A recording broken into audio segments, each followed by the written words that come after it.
केदारनाथ मंदिर उत्तराखंड के रुद्रप्रयाग जिले में स्थित है। कहा जाता है कि इस मंदिर का निर्माण पांडवों ने करवाया था। आज से 11 साल पहले जो कुछ भी हुआ था उसने बाबा केदारनाथ धाम की सूरत ही बदल कर रख दी थी।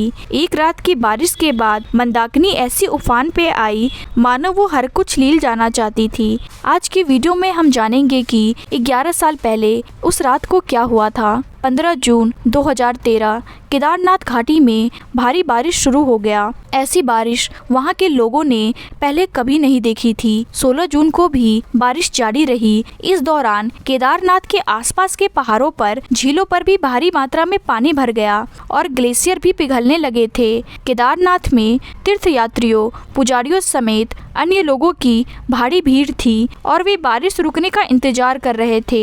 लेकिन किसी को ये खबर नहीं था कि 16 जून की शाम को क्या होने वाला है। केदारनाथ में शाम ढल चुकी थी और बारिश जारी थी।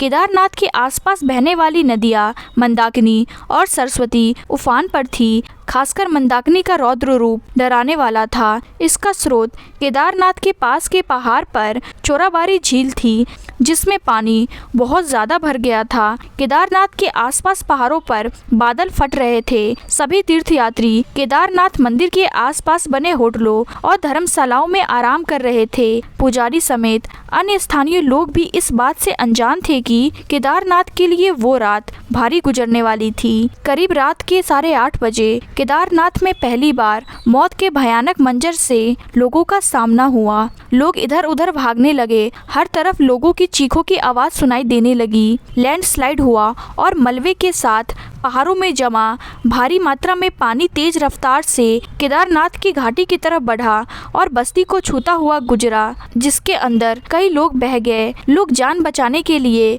इधर उधर भागने लगे। जहां बाबा केदारनाथ की जय की गूंज थी, वहां रात के सन्नाटे में लोगों की चीखें गूंजने लगी। जान बचाने के लिए लोग होटलों और धर्मशालाओं की तरफ भागने लगे। केदारनाथ मंदिर के आसपास बसा शहर चारों तरफ से नदियों से घिर गया था। मौत के खौफ से लोग कुछ समझ नहीं पा रहे थे और वे सुबह का इंतजार करने लगे। लेकिन उन्हें क्या पता था, उन्होंने सैलाब का कुछ ही हिस्सा देखा है। सुबह इससे भी ज्यादा भयानक होने वाला था। रात भर केदारनाथ बस्ती के आसपास से नदियों की भयानक आवाजें आती रही। लोग बचने के लिए रास्ते खोज रहे थे। जिसके बाद रात भर लगातार बारिश होती रही। मंदिर होटलों में जाग रहे लोग यही सोच रहे थे कि अब पता नहीं क्या होने वाला है। तभी अचानक मंदाकिनी की भयानक गर्जना के साथ चौराबाड़ी ताल के एक तरफ के पत्थर का तटबंध जोरदार आवाज के साथ टूटा और कयामत आ गई। ताल का सारा पानी, बड़ी बड़ी चट्टानें एक साथ बहता हुआ केदारनाथ बस्ती को तहस नहस करने लगा।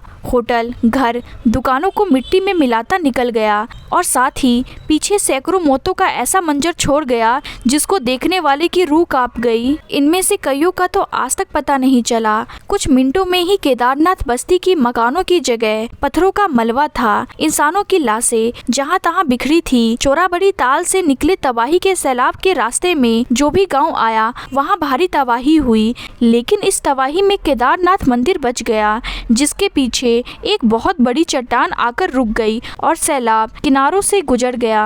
18 जून को जब बारिश थमी और मौसम साफ हुआ, केदारनाथ शहर कब्रिस्तान बन चुका था, जिसमें जहां तहां लाशें बिखरी हुई थी। आज भी कई परिवार इस भयानक दृश्य को भूल नहीं पाया है। इसी में से एक व्यक्ति रामकरण बेनीवाल बताते हैं कि वो अपनी पत्नी के साथ रात में अलकनंदा नदी के किनारे बैठकर राम नाम का जप कर रहे थे। तभी उन्हें अचानक नदी और पास की चट्टानों से बहुत तेज आवाज सुनाई पड़ी। नदी के साथ बहुत बड़े पत्थर लुढ़कते हुए नीचे आ रहे थे। वो इतनी तेज गति से आ रही थी कि उसने अपने चपेट में इंसानों को ले लिया था। उन्होंने बताया कि उनकी पत्नी और उनकी भाभी उसमें बह गई। फिर वो नदी उनके एक भाई को भी बहा ले गई। रामकरण बेनीवाल का परिवार आज तक इस घटना को भूल नहीं पाया है। केदारनाथ में हुई तबाही की खबर से देश सन्न रह गया। सैटेलाइट से जारी तस्वीर में केदारनाथ का नजारा डरा देने वाला था। जहां पूरी बस्ती बसी थी, वहां सिर्फ मलबे ही नजर आ रहे थे। इस घटना के कई महीनों बाद भी केदारनाथ के आसपास के इलाकों में कंकाल मिल रहे थे, जो ये बता रहे थे कि वो प्रलय कितना भयानक था।